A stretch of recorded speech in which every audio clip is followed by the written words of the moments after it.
what were the first steps that you took to actually starting the business? I mean, the first step was obviously finding a great product that you fully believe in. I think some of the key things that, again, a little bit of luck, are it was solving a problem, it was small, it was cheap to post, you don't have to have a huge warehouse. So I think just finding something that like you can afford to stock, because I think Is it essentially a low risk? yeah, well, that's how I did it anyway. And then really just learning, like I said, I just stumbled along, created a website. I mean, I was lucky again that Shopify had started to rise, and it was really easy to build a website. But it, if you look at the website that I built, it was terrible at the time. But yeah, just start and learn and listen and find material online. Like, there's so much free resource out there.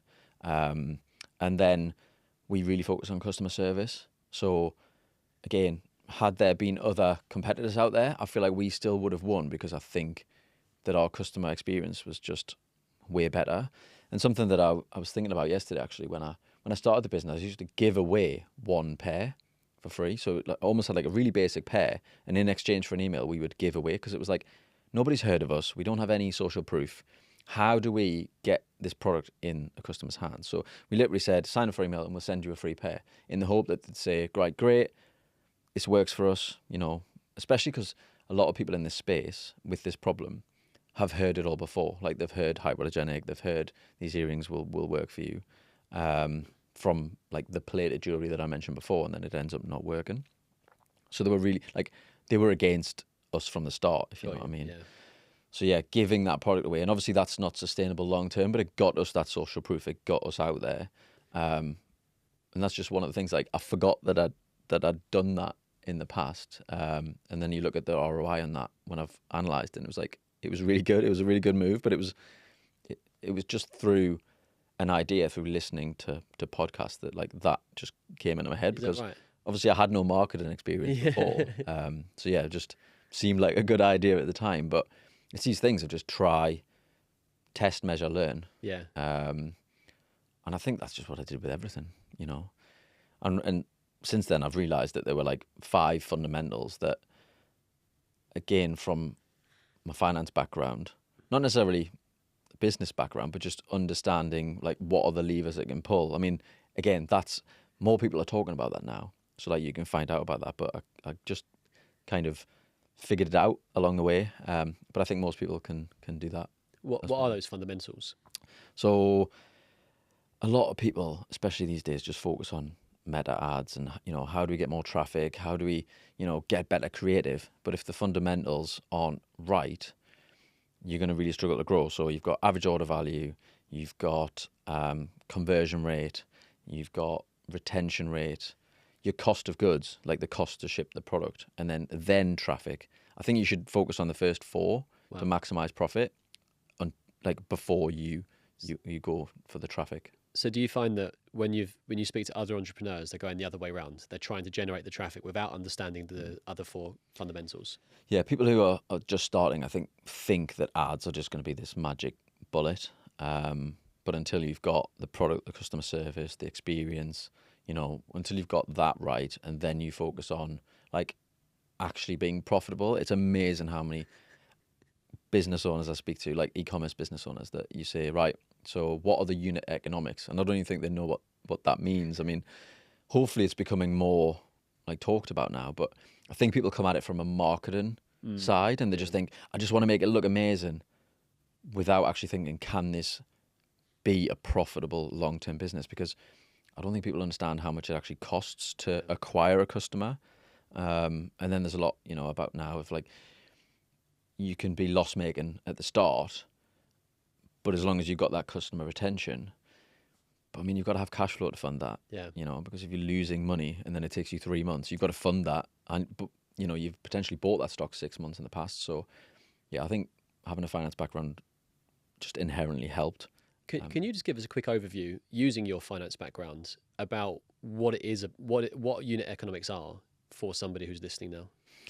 So I think you need to have enough revenue to cover obviously all of the costs. So like the unit cost, all of the postage and packaging. You then got to factor in how much you think it's going to cost you to acquire that customer. And that then gives you essentially your contribution margin. And if that is like £2 after you've paid all your bills, you know, how many of that item do you need to ship out to cover like your basic like fixed expenses like rent, like, you know, staff.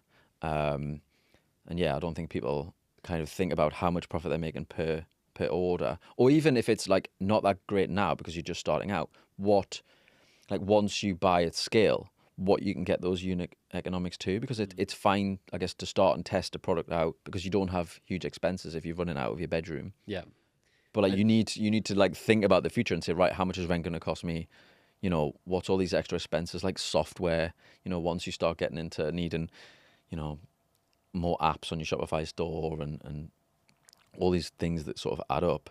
And would you encourage people to go out there and speak to the suppliers and say, if I was to order 100,000 of these units, if I was to order 200,000, like what would the average price be? Yeah, I think you need to understand the trajectory of what you can be at. And again, I mentioned cost of goods as one of them. Like even just looking at how much a bag costs that you used to send it out in, you know. And I'm not saying go for the cheapest, because actually we raised our price of how much we were paying on a box because we had it nicely printed, because that was part of the unboxing experience. But you know, it's like evening all these things out to think, well, that's going to impact the retention rate higher than it's going to impact the cost of goods rate. So it's far easier to like increase each of those 5 fundamentals by 20%. Obviously, you want to reduce cost of goods by 20%. But like if you do that, you could double your business. Whereas it's really hard to double your traffic, and it costs more. So sometimes you can double your traffic, but actually your cost per click goes up, and you actually lose. Like you're actually net like worse off. And because in order to fund the meta ads, you're using cash that's in your bank account fundamentally. So you're depleting cash reserves to spend money on ads. Well, hopefully that you'd also be making sales. Well, but yes, exactly. I mean, it's but not yeah, guaranteed. definitely. But yeah, well, exactly. what are the sort of conversion rates for ads when you started to use them properly? Would you see like an immediate return on the ad spend? Yes, because we were profitable at first order. Again, that depends what your model is. I mean, our average order value was really low. I think a lot of people say that you need a £50 or $50 minimum average order value to have a profitable business. Again, when I started Solace, it was £18 was my average order value. Okay. Because I didn't know how much ads would cost me, because I'd never ran them before. So I think as soon as I realised, I was in that bucket of ads don't work for me, that like a lot of people say, but actually like we weren't right for the ads. So I knew then we needed to increase our average order value.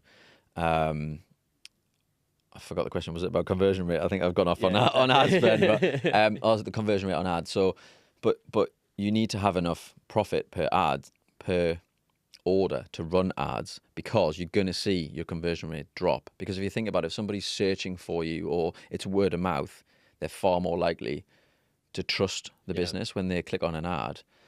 So I think, our conversion rate was really strong. I think the average for an e-commerce site is about 2%, 2 to 3%. I think we were converting at about 5%. Wow. And then when we started running ads, obviously that diminished, but I think we averaged out at about 4% over the last couple of years. Wow. So still strong, but again, that average order value was quite low, but we were still more profitable than most. When you talk about meta ads, are you primarily advertising on Instagram at this point?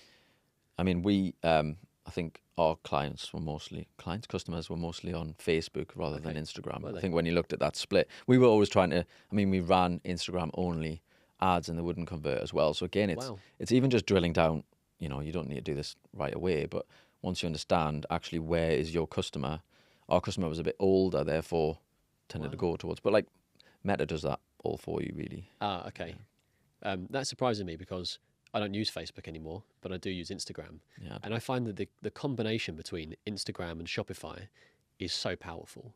Over Christmas, it took me probably 2 minutes to go from seeing something I'd never seen before to having bought it. And that experience and like the frictionless experience of that was quite frankly amazing. Well, you just mentioned the key word, frictionless.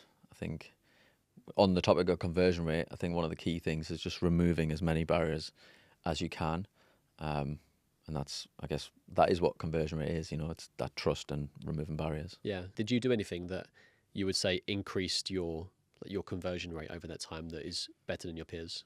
I think a few things is, again, removing barriers. So really thinking about like the customer experience. What's the returns policy? I mean, jewelry, nobody accepts returns as soon as it's been worn. But we said, do you know what? We're going to try and say, right, you can return it. Obviously, we didn't resell it, but the cost of jewelry is quite low. So like we were happy to take that risk because, again, looking at those 5 things and averaging them out, the increase in conversion rate far outweighed the detriment of how many returns you get. Because again, we trusted the product. We knew that it was going to work. So we just removed that barrier and nobody else was doing that. What you're doing is you're allowing them to trust you at this point by having a returns policy. Yeah. Again, shipping thresholds, they were you got to play around with them, but it ended up, we ended up saying if you sign up for our VIP scheme, which is essentially a reward scheme and it's free to join, you get free shipping for life. So again, removing that barrier. But also we understood that the customer lifetime value of somebody who signed up for that was like 3x just the average customer. Wow. So it's a benefit to get them onto that. So again, I wish I'd known this all at the start, but this is the glory of podcasts, right? yeah. And like I'm very grateful for you going through these details now because I'm learning a lot sitting here listening to you. And you said before that podcasts were a big factor for you in your learning and understanding how these things work. Are there any podcasts that you do listen to? Yeah, I mean, Kurt Elster's unofficial Shopify masters, I think. Chloe Thomas's e-commerce master plan. There's loads if you type in. And you can get these like free nuggets of information. Yeah, again. But I think the key is to implement something. Yeah. So you can definitely get into listening too much and then it's just like information overload. Like I used to listen to maybe one a day, but I would try and implement one thing from that per day. Or what was great was when you get a team, although I don't think they thought about it. It was a running joke every time I came in and said, I've listened to a podcast, and I'm like, here we go. But yeah, like implementing, executing. You're not going to do anything. Like so many people think, oh, I've got a business idea, or I really want to start a business. Sit on it for 2 years, just start. It's going to be rubbish. It's going to be hard, but you start it and then you learn over time and you implement and execute. And then, you look back in 5 years and you go, wow, I've got an extra 10 grand a month coming in. Like, I think there's a lot of people out there saying, £100 million business and you can make money easily and all this and drop shipping.